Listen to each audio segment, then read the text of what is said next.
চাচা আমার জীবনটা বাঁচান, চাচা তো কাম ভুল করছেন বহুত করতে নিতে করছে। হ্যাঁ ওরাই আধা ইঞ্চি গেছে চাচা আপনি কত লিখি জন রান্না কামটা করবেন, এই যে মুড়ি বানবেন না, এই সিলাই এর আগে মানে কাজটা করবেন কি জানেন, এই যে মুড়িটা আছে না এটা আগে মারবেন, এটার আগে তাহলে মানে মানে এইটা মারার পরে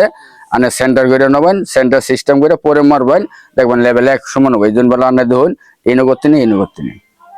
দেখছেন না খেয়াল করছেন, এদিকে আইনা দেখাই দিই, এই জন্য এনে হবো মনে ধরুন 5 ইঞ্চি, এনে হবো 6 ইঞ্চি, দেখছেন। কিন্তু এই কাজটা যে আনে যে করছেন এটা কিন্তু আমি ভুল করছি, বল না আপনি সবসময় করবেন কি জানেন, মুড়ি বানার আগে এই মুড়িটা আগে মারবেন, মাথা মুড়িটা মারার পরে আপনি কাজটা করবেন কি জানেন, তারপরে সেন্টার মিল করবেন, সেন্টার মিল করে এই যে এই ইনথেন ধরবেন, এই যে এই জন্য এই ইনথেন ধরবেন, কিন্তু এই সেন্টারের সাথে কিন্তু এই সেন্টার হবো, এইটা হবো ফিতা, ফিতা দিন ফিতা হবো, রবার দিলে পরে দিবেন, সমস্যা নাই। তাহলে আপনি কিন্তু কোয়ালিটিটা মানে 100 কোয়ালিটি হবো, বুঝছেন। ধরেন